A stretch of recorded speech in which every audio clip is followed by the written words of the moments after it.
ARS와 전화 면접 차이다. 이것도 약간 그런 영향이 없지 않아 있겠네요. 말씀을 되게 잘해주셨는데요. 제가 사실 잘못을 고백할 게 하나가 있습니다. 뭐냐면 제가 그동안 조사회사 간 이렇게 차이가 나는 이유는 ARS랑 전화 면접의 차이다. 네. 이게 큰 차이를 만든다라고 얘기를 저희가 많이 말씀을 학습을 받았죠. 그렇죠. 그렇죠. 그걸로 굳건히 네. 믿고 있었는데 아닙니까? 저 이제 프리데스크 보시는 분들도 굉장히 그걸 많이 들으셨을 텐데 그것만 갖고 차이가 나는 게 아니었어요. 이번 새롭게 알게 된 사실입니다. 이번에 새롭게 알게 된 사실인데 와. 열흘 전에 조사업계도 논란 조사가 2개가 나왔습니다. 네. 그래서 표 먼저 하나 같이 보실게요. 네. 이게 NBS랑 갤럽에서 나온 조사인데요. 제가 이재명 후보랑 윤석열 후보만 띄운 거예요. 근데 NBS에서는 퍼센트가 1%포인트 차이가 나고 네. 갤럽은 지금 31에서 42니까 11%포인트 차이가 와. 나죠. 하루 간격으로. 하루 간격으로 이럴 수가 있나요? 발표를 했는데 근데 더 놀라운 건 MBS랑 갤럽 모두 전화 면접으로 조사를 한 거고 네. 나름 이제 여론조사 업계에서 여기는 믿을만하다. 여기는 그래도 조사를 진심으로 한다라고 모두가 인정하는 곳이거든요. MBS와 갤럽 같은 경우는. 네. 그래서 이 두 조사 회사의 조사 결과가 하루 차이로 이렇게 상반되게 나오면서 업계에서도 우리 정말 뭔가 잘못하고 있나?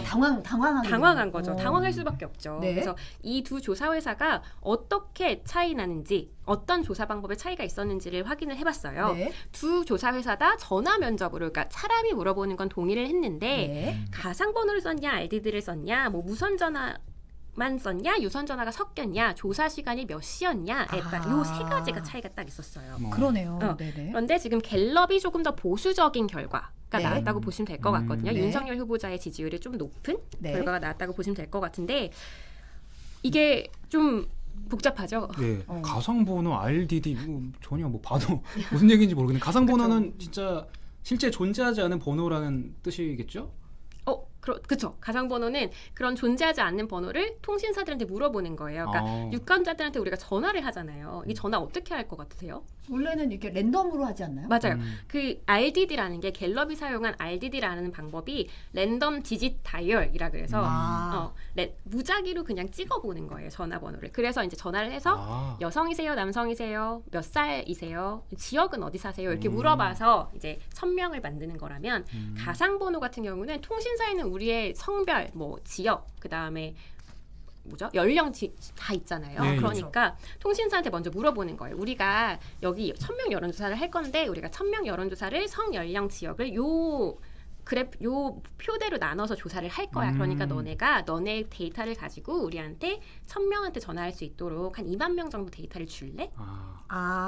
근데 분포가 좋겠네요. 이게. 근데 010 땡땡땡땡땡땡땡 말고 050 어쩌고 저쩌고 하는 그쵸. 일회용 택배 번호. 받을 때 받는 그쵸. 택배용. 맞아. 일회용 번호로 받는 게 가상 번호입니다. 네네. 직접 내 번호를 유출하면 거기 그쵸. 개인정보에 맞아요. 문제가 생기니까. 네.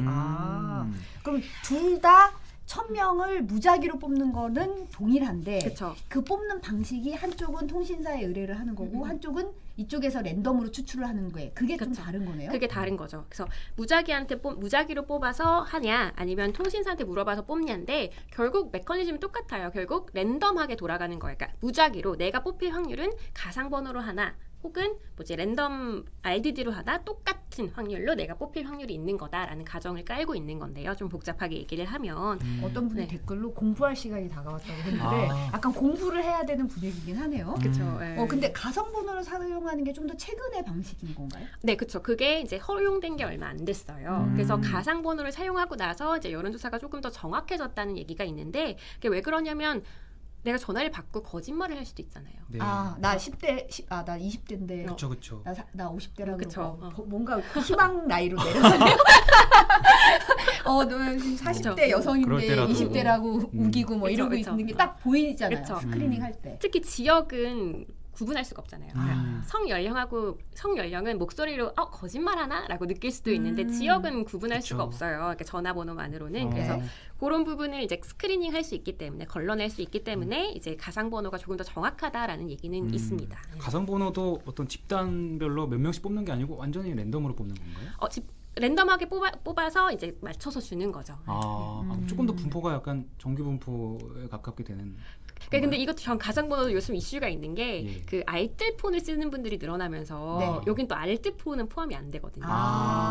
그것도 제외가 됐고. 네, 그래서- 알뜰폰은 또 포함이 안 되겠네요. 그래서 알뜰폰을 쓰는 사람들의 특유의 뭔가 뭐 특성이 있다면 네. 좀 반영이 안 되고 있는 게 아닌가라는 비판도 나오고 있습니다. 네.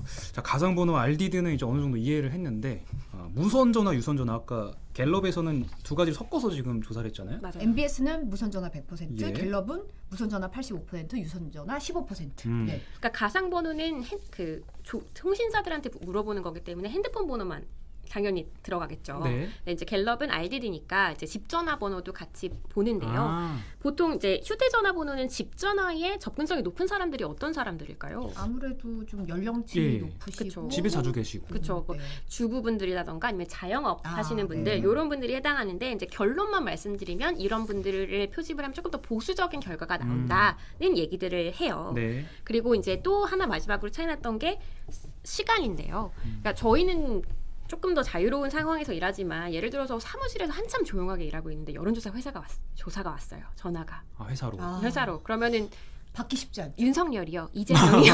정치적 성향을 드러내는 것도 어렵고.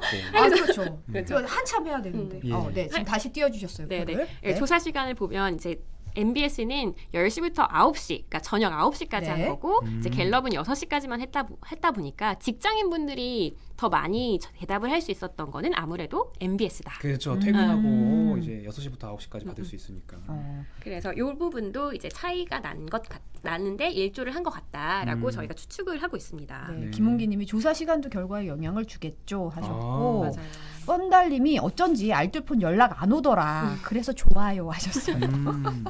네. 요즘에 좀 전화 많이 받으실 거예요. 저도 운전 중에 전화를 받아서 사실 답하고 싶어도 답을 할 수가 없었던 네. 경우도 있었어요. 네.